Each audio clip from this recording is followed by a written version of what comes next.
What's up, everybody? Sean the D-Man here, and welcome back to the channel. I hope you guys are doing great. I hope you guys are having yourselves a pretty good week so far, getting ready for the weekend. We are back with episode 5 review of Star Trek Strange New Worlds.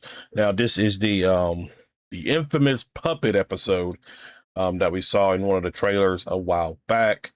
Now, this season, yeah, I definitely can feel like they're hitting these genres. They kind of did this, I believe, maybe in season 2 and maybe a little bit of season 3, but like you had obviously the first episode. The second episode was like more of a horror themed episode. Episode 3 was a how did Gary from Neurotic put it? He like a dude, where's my car type of theme. And then there was obviously last week, episode 4 was the kind of like noir Casablanca type of episode. And this one is a puppet episode, which is one I think maybe depending on if you were a big fan of that or is that something you were kind of waiting on. You got it here. Overall,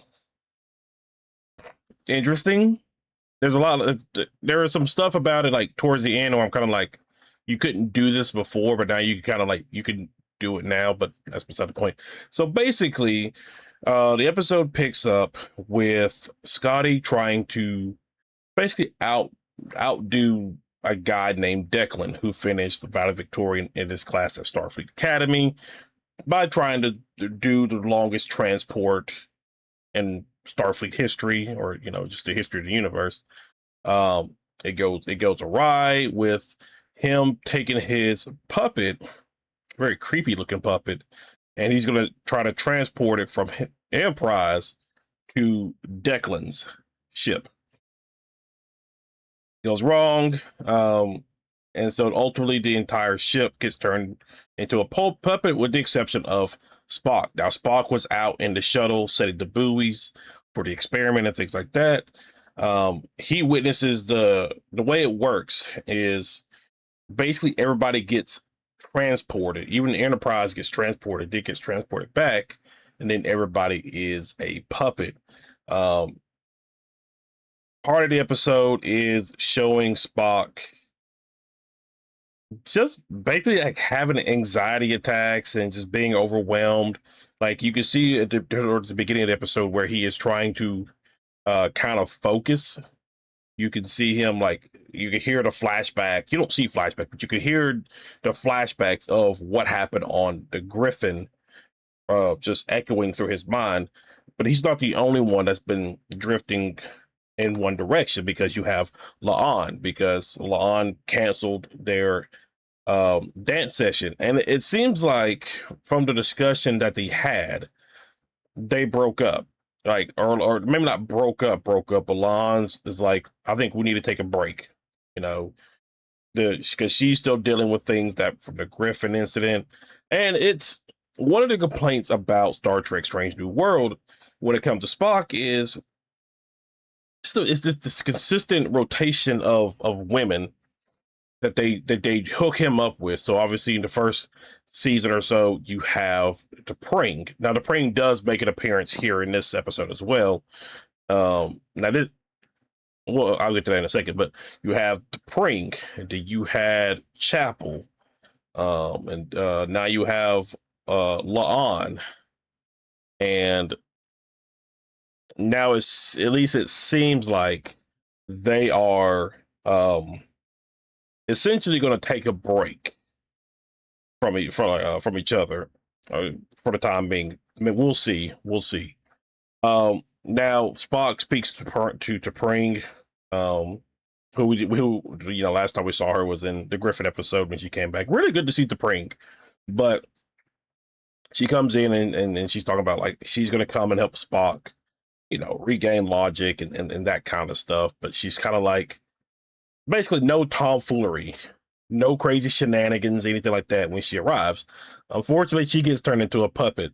So the entire episode is them having to deal with being puppets while Spock being the only person who is not. And you see throughout the episode, at least a couple of minutes of the episode, Spock is having to run around and basically do everything. He's having to go to engineering. He's having to work comms, pilot the ship, just things like that, because nobody else can really can't do anything. Like they got the little puppet hands, so they can't really do anything in regards to doing the normal Starfleet procedures and protocols and tasks. And so Spock, it gets to a point to where Spock does get, a little overwhelmed. And to make matters worse, you have because the main goal for Enterprise was, there's been like increased Orion pirate activity, and so they've been sent to like check it out, make sure everything's fine,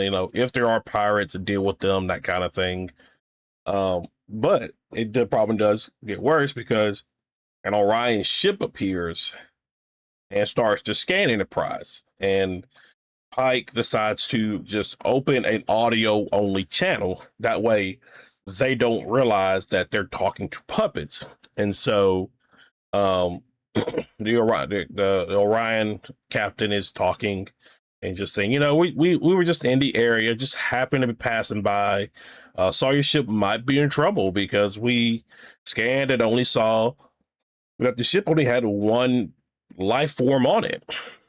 And they Pike sends kind of like a severe, kind of threat to him, like, hey, we will defend ourselves if we need to. This is still a ship of Starfleet,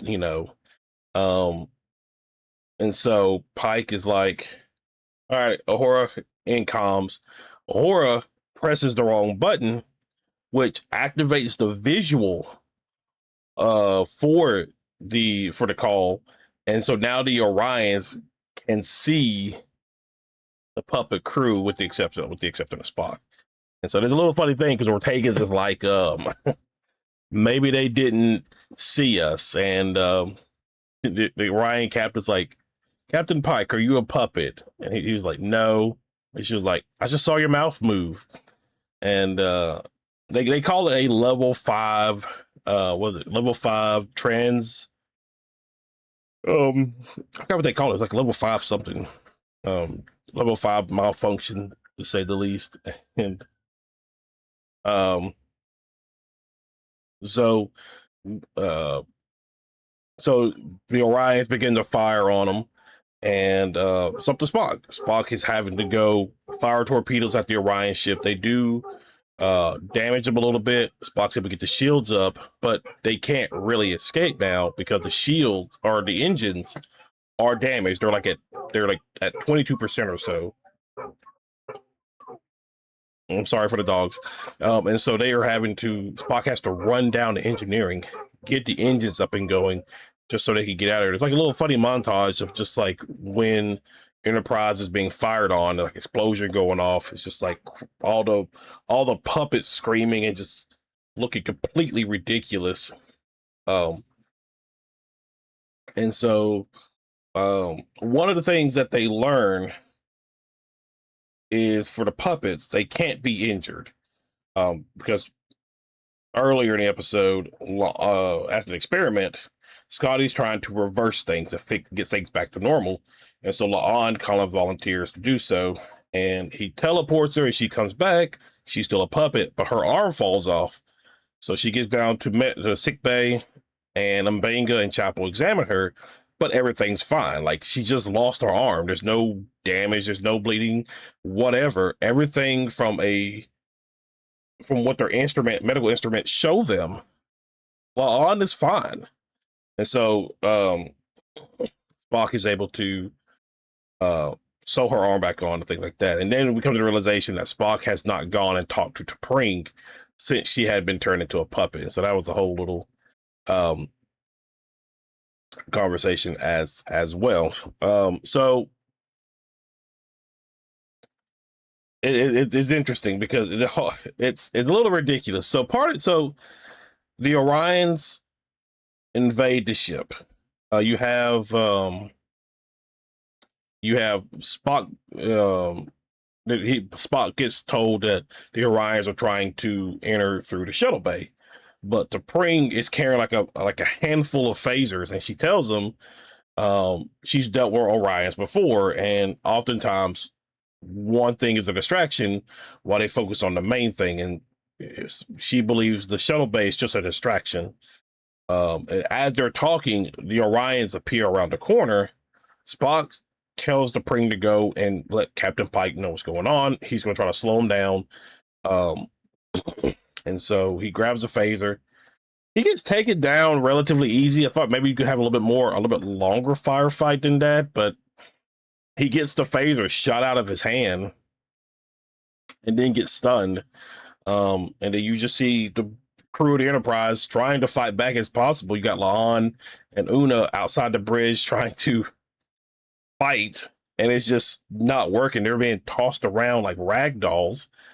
And then you have so the Orions enter the bridge, and everybody's just like, they're just like one guy picks up I believe it was Scotty and Hora, and he just like bonks their heads together. Pelia throws her shoes at the Orion captain. She cuts her in half. The Orion captain cuts her in half, and it's a little funny gag because Scotty's is like comforting her, and she's like, don't try to move or anything like that. And Pelia's like, I can't, I've been cut in half, or can't you not see that? And it's just, one of the things I love about Strange New World is Pelia. I think for the most part, she has funny quips that she does in some of these episodes. Sometimes it could be a little bit overdone, but a lot of the time, some of her like one-liners are really, really funny. But the Orions are able to take over the bridge. Pike and them escape into the ready room. So now has to come up with a plan to go, because they need Spock. They can't do anything in their puppet state. They need Spock to help them out of the situation. And so what the Pike decides, he's going to try to go and rescue Spock. Meanwhile, you have Spock being interrogated by not necessarily interrogated, but he is conversating with one of the male Orions. Now, if you're not familiar, I believe the Orions in Star Trek, the females are usually the more dominant ones. I think that is the case. And the male Orion is pretty surprised hearing that there's not a thing like that outside of the Orion space. Leadership is not based on gender or anything like that. But it's all just a stall tactic, because he takes Spock to the airlock where they have Captain Pike. And so they essentially blow Captain Pike out of the airlock into space. Now you got to keep in mind, we just saw, like, when you're watching the episode, you already kind of think nothing bad is going to happen anyway. But you already saw Pelia be alive after being cut in half, La'an being all right after she lost an arm, and now you get sucked out into space with Pike. You kind of like, I think he's fine. And so they come to realize that, like, oh, like Pike and other puppets of the ship are like, oh, we can't die. And so they come up with this plan of using their puppetness to as an advantage and taking back the ship. So they do come up with a plan. Now, the Pring is just completely like, she's Vulcan. Like, the logic behind all this doesn't make sense. And so she's completely just like, no. But in her puppet state, she lets her emotions kind of like come in, and she lets like this loud like yell, just like letting out her like frustration or anger or whatever. And it was pretty funny to see. So their plan, they come up with a plan. They come out in like a tall trench coat looking set where you have, I think it was La'an, Una, and then Pike on top. And they go and they take out one of the Orion guards. Now, keep in mind, at the beginning, their punches and stuff like that weren't really doing anything. And so the way to take this guy out is he basically knocks himself out, I guess you could say, because um Pike, Puppet Pike, has him around the head and he kind of like bounces off the wall, having the guy hit his head into the wall, cause him to be like kind of dizzy. Una is behind him to where he will trip over her. La'an does like a wall run and kicks across his face to knock him over. And he gets knocked out that way. But I mean, but again, it probably shouldn't have worked because we just saw them trying to physically fight them just a couple of minutes ago. And now they're able to physically overwhelm the Orions. So that is like, okay. And you see it later when they're on the bridge. Well, I'll get to that in a second, but T'Pring gets not necessarily, she lets herself get captured and brought to Spock. And the guy, Orion, is kind of like, oh, you wouldn't give us the code for your captain. Maybe you give us the code for your ex. And he starts burning T'Pring's hand. And it was actually kind of funny. And because T'Pring's like, I'm a Vulcan, I don't feel pain. And like she just kind of her hand's on fire and she touches the Orion guy. His sleeve starts to catch on fire. And then he knocks himself out, essentially. T'Pring mind melds with Spock to basically give him the gist of what the plan is. Meanwhile, Pike and them go to the bridge and they take on the Orions. So now here's the thing about the bridge, where they're all fighting the Orions, with the exception of the Orion captain. She's just sitting there, but they're all fighting the Orions. And you have, I believe it's Uhura and maybe Scotty or Ortegas, but they have one of the male Orions like by the feet, and for some reason he can't move. Like they have him locked in place, which again, it doesn't really make sense because physically speaking, the Orion should be able to just toss him. Now, plot story wise, obviously you can't let that happen, but in reality, this shouldn't have been an issue for the Orions to deal with. And so there's a fight breaks out all over the bridge. Spock comes in, jumps into the chair, activates it, and he just sits there quiet while the female Orion, they didn't really give, I don't think they even gave her a name. Maybe in the credits they did, but the captain, the Orion captain, is consistently demanding Spock give up the code, but he's not saying anything. And she's like, why aren't you saying anything? And so the plan was, because the puppets don't need to breathe, which we learned when Pike was out in space. Because the puppets don't need to breathe, they can just turn off life support.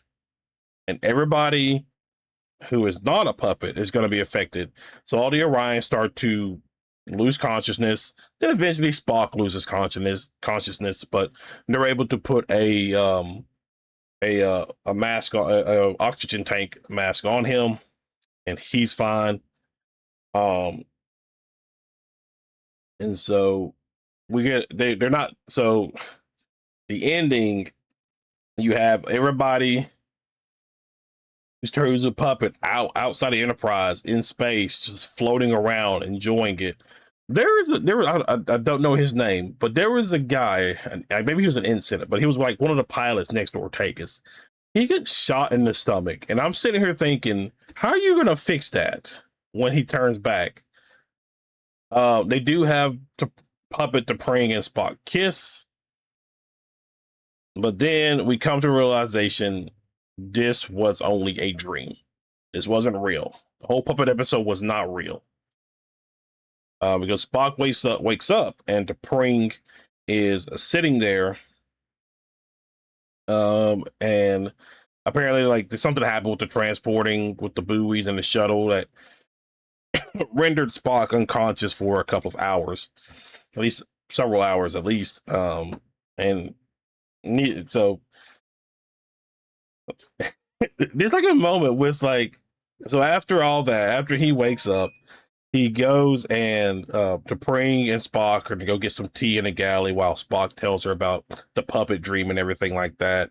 There's like a moment where like Spock's looking at little Ricky, which is the name of Scotty's puppet, because T'Pring says Scotty thought you might, maybe it'll cheer you up, or something like that. And is the puppet real?